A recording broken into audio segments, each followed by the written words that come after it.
आज सकाल मोर स्टार्ट होता गरमा गरम चाहरू तो चाह पी सारी मोर सब कम सारी मुझे रेडी जाइली झील स्कूल को कहीं आज थी झीर स्कूल रे पेरेंट्स टीचर मीटिंग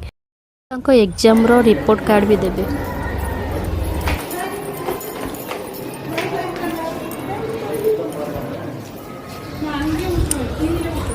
मु आसलो को प्राय पेरेंट्स को आसी सारे आज जेहेतु पेरेंट्स टीचर मीटिंग थी तो वेलकम टा किसी एमती थी ब्लैकबोर्ड रे वेलकम करते मैम माने मामा मानों किसी सरप्राइज रखी जोटा कि पिला माने किसी लिखि थे से आम खोलू आगे तो मो झील भी किसी लिखी तार कुनी कुनी हाथ में एत सुंदर भाव में माँ पे गोटे फर्स्ट लेटर लिखी मत बहुत खुशी लगे देखी तापर आम पलि आसलु तो मो झील तार मार्केट रू कहला मुझा नेबी तो तार कुरकुरी और बिस्किट नहीं आसला आसी आम मो रूम में पहुँची गलु।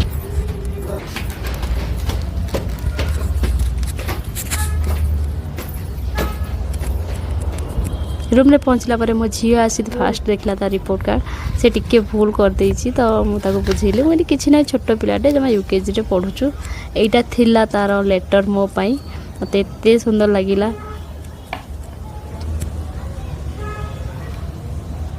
तो लंच आज मुझे बनई डालमा ता सहित पापड़ आज जेहेतु बहुत काम थिला तो मुझे बनई जदि मो वीडियो भल लगी लाइक करूँ फॉलो कर।